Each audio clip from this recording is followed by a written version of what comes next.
Welcome to the Logic and Life Coaching Podcast, episode 51. Everyone wants happiness and success, and we know how to get you there. Come listen to the Leadership Society of Arizona as we teach a proven logic to help you simplify life, overcome challenges, and predict the future. You're listening to the Logic and Life Coaching Podcast. Welcome to the Logic and Life Coaching Podcast. My name is Chuck Zalanis, and I'm joined by our special guest, Dr. Jacob Kashiwagi. Hi, Chuck. Hello. Thank you so much for coming on. We appreciate it. And we're going to ask you a $1 million question. Are you ready? I'm ready for it. All right. So this question, I'm intending to give you everything, all of my problems. So I'm an excessive worrywart. Can you fix me so I suddenly become a peaceful person who no longer gets worried, angry, prideful, selfish, embarrassed, stressed, unconfident, and lazy? Answer is no. I cannot fix you. You are stuck like that, at least for right now. Got it. Okay. All right. Well, that's the end of our podcast. Thank you so much. Thank you, listening. But if I had a solution for you, I'd be a very rich man. I think you have more to this answer. I'm not buying you saying no. I actually think you know how to resolve some of these things. No, I don't know how to resolve these things because I believe I have no influence, impact, or control over other people. However, there are natural laws that if the person decides to follow these natural laws, then they can overcome these things themselves. All right.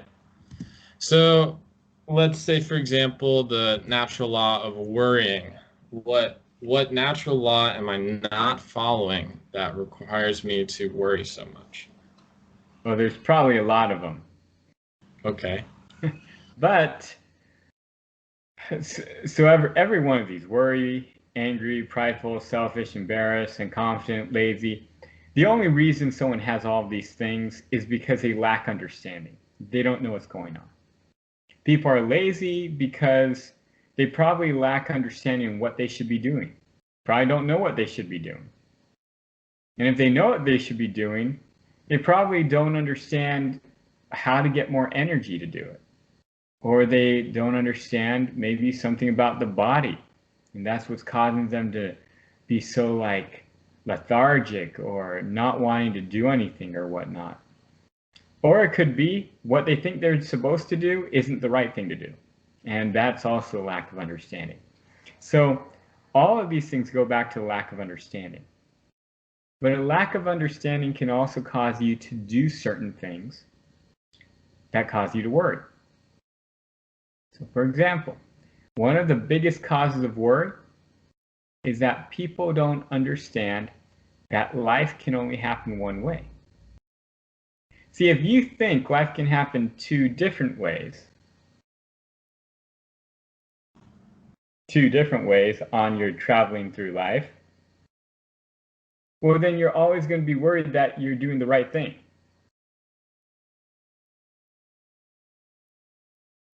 I agree. Then, if you do the wrong thing here, take the wrong path, then the next one has even more different pathways that you're more worried about. What could happen? But if you realize life can only happen one way, then you're never worried about it. Then you know it can only happen the right way because there's only one outcome in life. What do you say about choice then? So like someone has a choice between two options. Yes, people have choices, but have you ever seen someone make two choices at once? Meaning they choose this way and that way at the same time. No. So yeah, they can make a choice, but it's only going to have one outcome. I mean, they could make a choice to do one thing and then realize that was the wrong choice and then go back and make the right choice.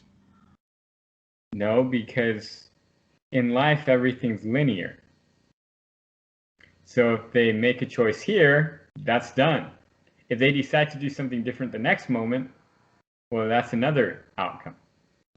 So you're saying even if it's like one choice in 1 microsecond, another choice in another microsecond, it's still linear. It's you're still making one choice in every moment.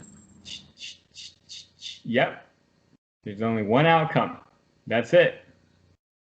And it's always the right outcome because everything follows natural law.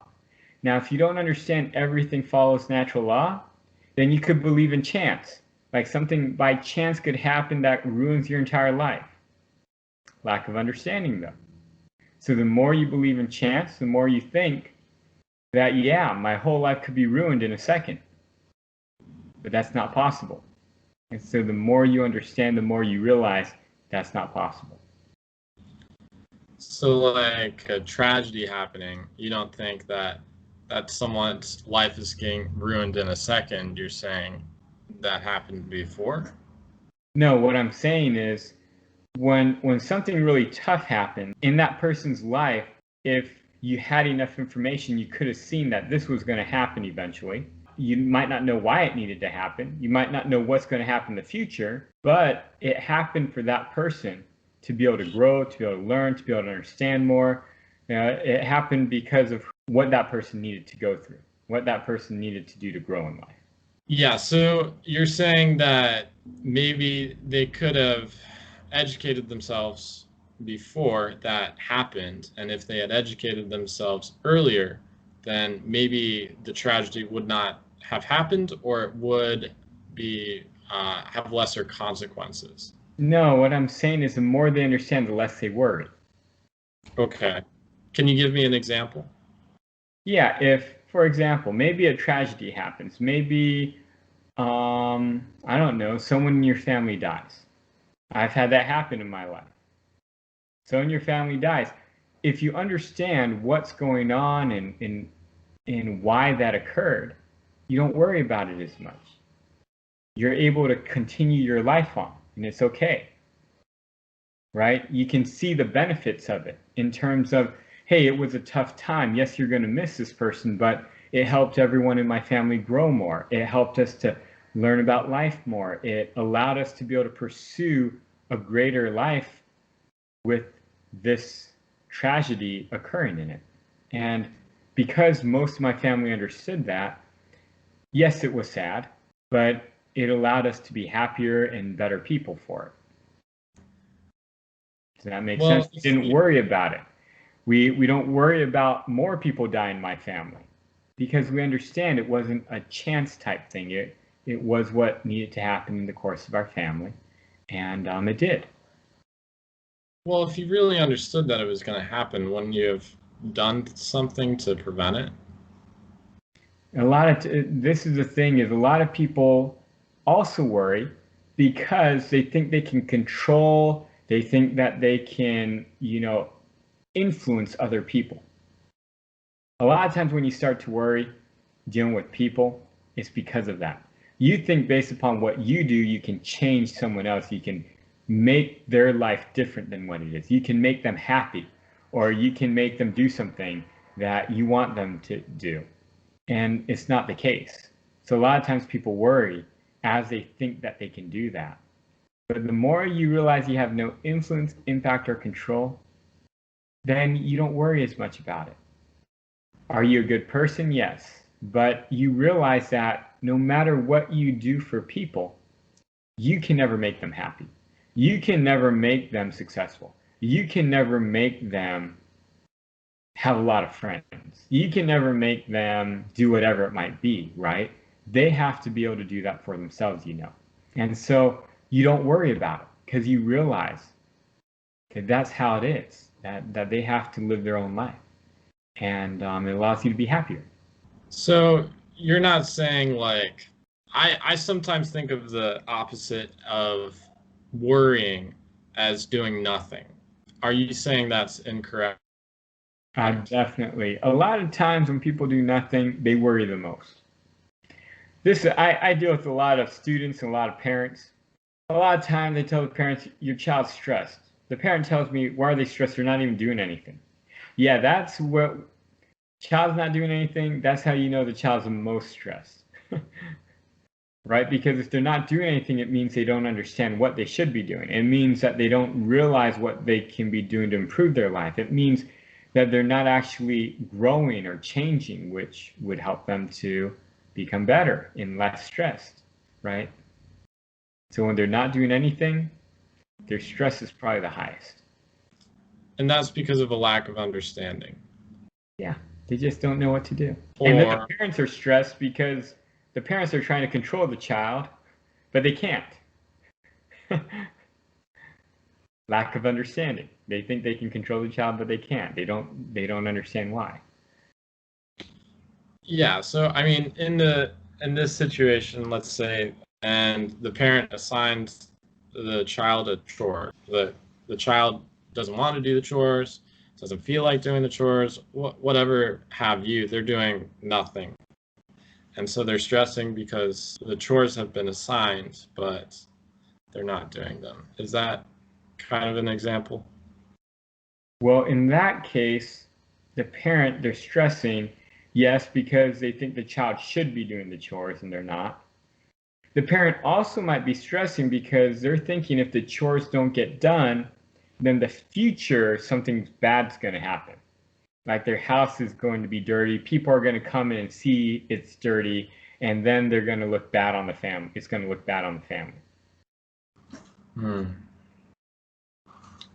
But if they understood that everybody's house gets dirty,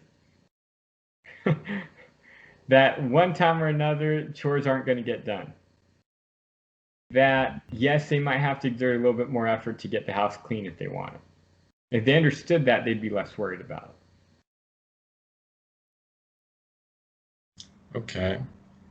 So you're saying, to recap, that when a person's doing nothing, that's probably when they're most stressed. So I've seen this with studies on unemployment too. People that are unemployed for a long period of time, they get stressed. They're more likely to have psychological disorders because they're unemployed for a longer period of time. Yeah. Or because they're doing nothing and they don't know what to do with their time to improve their lives, they're getting stressed. And then there's the society or parents that tell them this is what they should be doing with their time. And so the society or parents try and control the other person to tell them, look, you need to be doing this. You need to be doing this, otherwise consequences are going to occur. And then there's this dynamic of this person thinking this is what I should be doing versus what I am doing, and then there's a clash in expectations. Yes, that's exactly what happens. But it's just because of a lack of understanding. And the lack of understanding leads them to do certain things. It leads them to try to control other people. It leads them to think that they can make a mistake. It leads them to think that things happen by chance. It leads them to not interact with people in correct manners. And then things happening, right? And so, yeah, you know, if you figure these things out, if you learn more and understand more, then these behaviors will change. But the key is you got to get more information. So whether it's by you talking more with someone, with you learning and reading about human behavior, finding a mentor, just going out and trying to do something, and then off of the doing it, you learn more. Any of those things will work. And if you consistently keep at it, you'll see that you get better and better. But you got to be able to find these natural laws. You got to abide by them. You got to figure it out. You got to understand more. And then that is your $1 million solution. Okay, these natural laws, meaning not controlling people, not doing nothing, at least doing something, changing something. Understanding who you are more, you know, things like that. There are many different actions that you can do. but you'll figure out the actions you have to do off of the natural laws on what makes people less stressed and what makes people more successful and what makes people happier in life, what makes people more confident. There are certain people who are more confident than other people, right? And the more of these natural laws you understand, the more things that you can do and the more you'll change. The caution is that you need to be patient. So you're saying in order to become a more peaceful person, what is it that I need to do? You got to figure the natural laws out. That's going to lead you to what you should be focusing on, and then you got to do it. It's not specific enough. Ask me a specific thing. Okay, so if I'm being worried about a specific aspect of my life, whether it be what should I do for the rest of my life? What is it that I should be doing with my time? Why am I spending my time the way I am? What is it that I should be doing to help other people? Things like that, or who am I? If I'm worrying a lot about those specific questions, what are you saying are natural laws in those respects? Okay, well, you got to take one of those questions, like what should I be doing to help other people? You got to learn the natural laws about helping other people. So you got to research successful people who have successfully been able to help other people. And what did they do? How did they do it? Learn about it. They will teach you the natural laws for helping people. Once you learn these natural laws, 3, you got to go set some actions and do it. And 4, you'll be less stressed. I don't think helping, okay, so you're saying helping other people. Are you saying like own their own business, that these people understand like how to monetize that, or where to find people, or how to do whatever action that you're trying to do? Yes, if you want to help other people, there are natural laws of how to help other people successfully. So however you want to do it, you got to learn those natural laws. For example, you want to make friends, you have to understand who other people are, you have to be able to talk with them. It's a natural law, right? Yeah. So helping other people, same thing. There are certain natural laws about it, right? So find those successful people who know those natural laws. When you find the natural laws, do them. And voila, you will be very successful at helping other people. And in return, you'll also be less stressed about it. Got it. And then I can stress about something else, right? And then you repeat the pattern. Okay. And then pretty soon, you'll have nothing to stress about. Got it. All right. I think that's enough. Thank you so much, Dr. Jacob, for your advice and your counsel. Appreciate the time. Thank you, listeners, for listening, and viewers for watching. Have a great rest of your day. Bye. Thank you for listening to the Logic and Life Coaching Podcast. It would be great if you could take a moment to write us a review. For any questions, comments, or topics that you would like to have addressed on the show, email the team at leadaz.org. To learn more about the Leadership Society of Arizona, visit us at leadaz.org.